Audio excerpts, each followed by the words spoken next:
Those pre-orders are getting canceled, scalpers are everywhere. So bad. This is bad.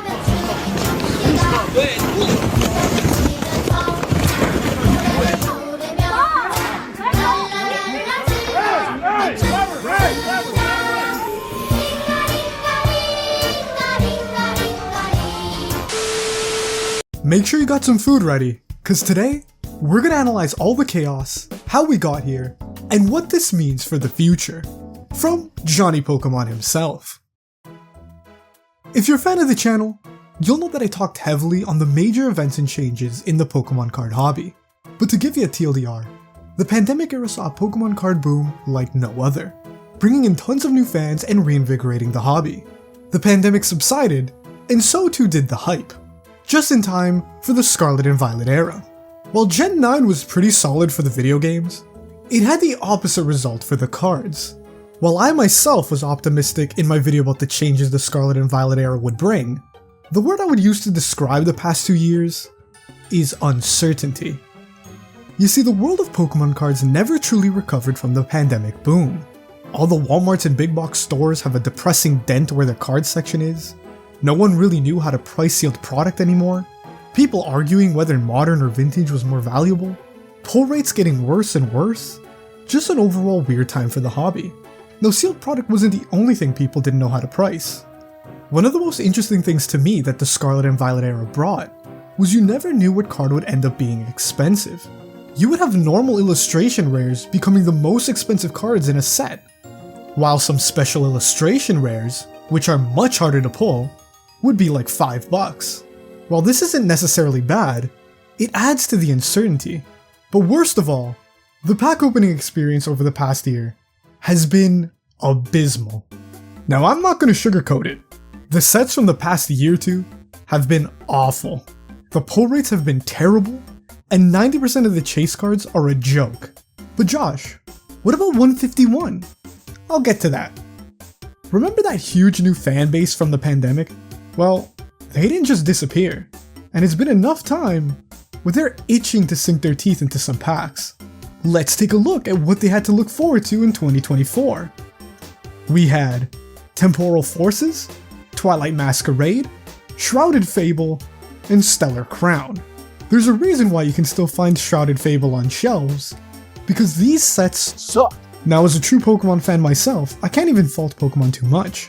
Pokemon sets are supposed to showcase the newest additions to the Pokemon world, and this year's focus was on the DLC of Generation 9.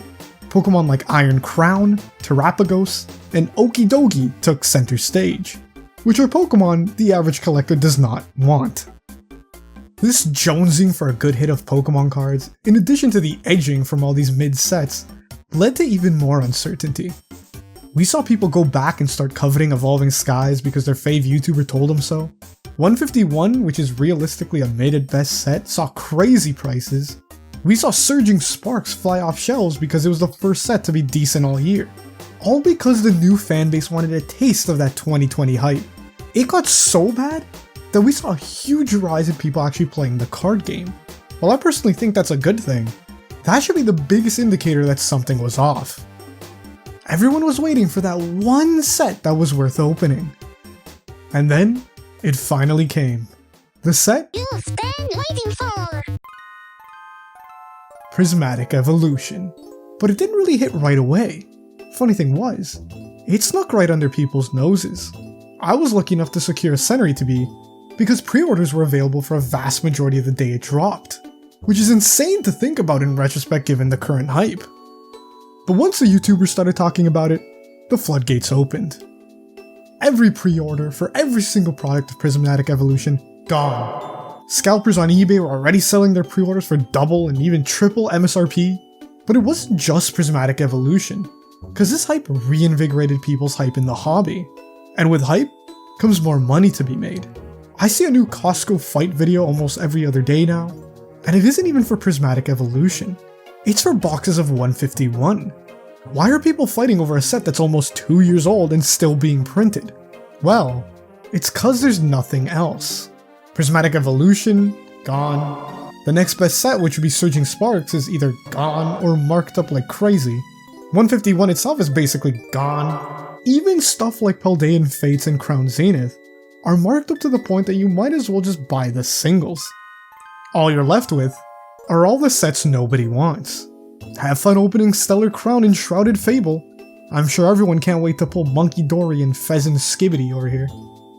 As I'm recording this, even the less popular sets are beginning to be bought out.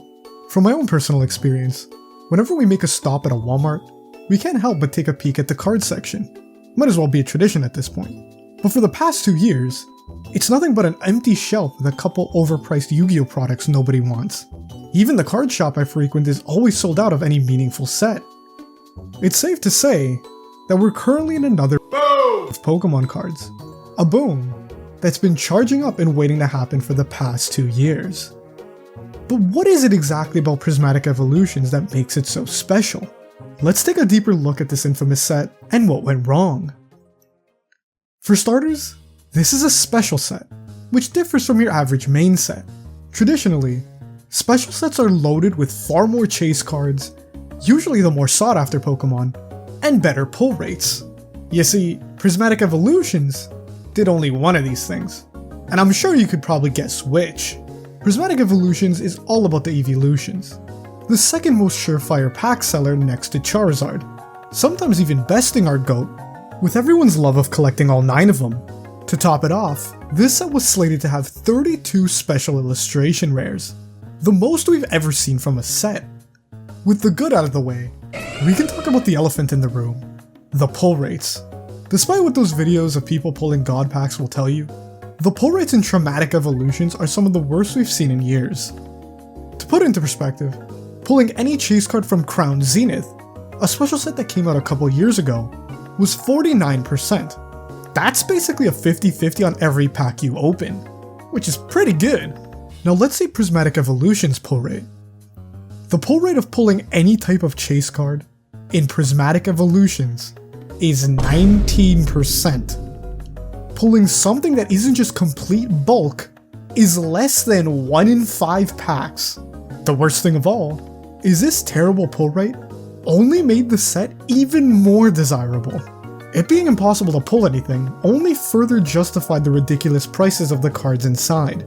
eBay sellers were pushing the boundaries of how believable the prices of these cards could be. Right before release, the Umbreon was seeing absolutely insane bids. It's obviously calmed down since then, but almost all of the EVs in the set are fetching hundreds of dollars, with the Umbreon sitting around 2k. But scalpers aren't the only ones with a target on their backs.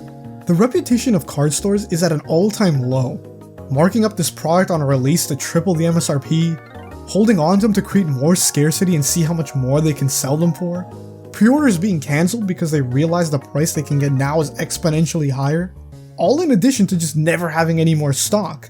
I saw this on Twitter the other day, and think this is genuinely a genius idea. Card stores are able to maintain good relations with their customers, and people who wish to rip packs can actually do it at a reasonable price, while also deterring scalpers by forcing them to pay more for sealed. And this isn't even that novel of a concept. Many places in Japan already remove the wrapper prior to selling it to the customer. I wish I could be a little optimistic, but the future of the hobby is looking even more uncertain. For the near future at least. The amount of market manipulation is about to be crazy. Every investor is going to tell you that every new set is going to be peak, and we can already see it happening with the next set, Journey Together. Pre-orders everywhere being cleared out instantly, which is something we're all going to have to deal with for the next little while. As I'm editing this, we just got the leaks of what we can expect from it, and while this set is definitely better than Shrouded Fable and Stellar Crown, it's definitely not worth the hype and scalping we're about to see, because a lot of people are banking on this set to sell just as much as Prismatic Evolutions did, and because of it, a lot of these N and Lily cards are going to be quite pricey, when for the same price, you could probably get a much better N or Lily card from Cosmic Eclipse, which is a huge problem whenever there's hype around Pokemon, because the pricing of hyped cards makes no sense. There is absolutely no reason for a card that is still being printed to be worth more than a card that's older than YouTube. The Moonbreon from Evolving Skies and this new Umbreon from Prismatic Evolutions are perfect examples of this. They have no business being more expensive than cards like First Edition Umbreon from Neo Discovery, or even Umbreon EX from Unseen Forces. The only purpose for this is to gas up the prices of the copious amounts of sealed product that people are sitting on. Just look at Evolving Skies. I can assure you, there is absolutely no shortage of this stuff. But even random cards are seeing crazy prices. All it takes, apparently, is for someone to post about it on Twitter. Now, this isn't the end of the world. Just like the last boom, the hype will die down, and you'll be able to open up packs again at a reasonable price. But these big bursts in popularity always leave their mark. The hype may go away, but the newcomers that it brings still remain, meaning every boom will be bigger than the last. If there is a silver lining to all this, it's all the new people to share this hobby with, which is what Pokemon cards is all about. But what do you guys think? Did prismatic evolutions help or hurt the hobby? I make sure to read every comment, so let me know what you guys think down below. If you enjoyed this video, make sure to smash that like and subscribe button. It really helps your boy out. But anyways, I'll see you guys next time. Ciao, fellas.